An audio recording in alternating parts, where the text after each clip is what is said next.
కర్ణాటక ముఖ్యమంత్రి డీకే శివకుమార్ గారు నిన్న ఒక స్టేట్మెంట్ ఇచ్చారు.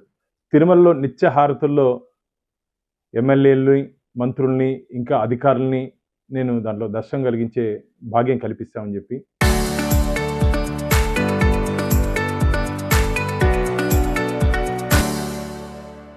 అయ్యా, ఇది మైసూర్ మహారాజుకి ఇచ్చినటువంటి గౌరవార్థం, రాజకీయ నాయకుల కోసం కాదు. అది ముఖ్యంగా మీరు గుర్తుపెట్టుకోవాలి. దీన్ని రాజకీయ క్షేత్రంగా చేయొద్దండి డీకే శివకుమార్ గారు. ఇది ఇక్కడున్నటువంటి సాంప్రదాయాలు ఆ రోజు మైసూర్ మహారాజుకి గౌరవార్థం ఇచ్చినటువంటి సాంప్రదాయాలు.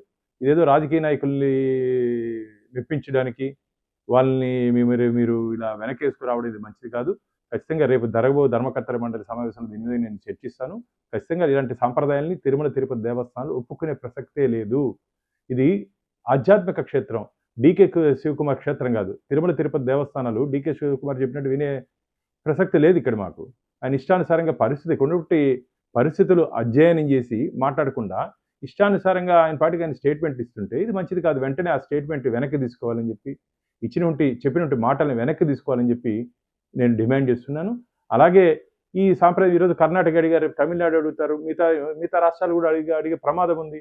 కాబట్టి ఎట్టి పరిస్థితుల్లోనూ ఇక్కడుంటి సాంప్రదాయాల్ని మేము డీవియేట్ చేసే ప్రసక్తే లేదు. ఇక్కడుంటి సాంప్రదాయాల్ని మేము దాన్ని అలాగే కొనసాగిస్తూ ముందుకు పోతామే తప్ప ఈ వ్యక్తిగత అజెండా తీసుకొని వచ్చి, ఇక్కడ రాజకీయ అజెండా తీసుకొని వచ్చి ఈ ధార్మిక క్షేత్రాన్ని రాజకీయ పునరావాస కేంద్రంగా మార్చకండి. తిరుమల తిరుపతి దేవస్థానాన్ని రాజకీయ పునరావాస కేంద్రంగా మార్చకండి. మీ పార్టీ వాళ్ళని మెప్పించడానికి, మీ పార్టీలో పనిచేసే నాయకుల్ని మెప్పించడానికి మీరు కావంటే మీ ఊర్లో ఏదైనా గుడి కట్టుకొని దానికి తిప్పించుకోండి, మాకేం అభ్యంతరం లేదు.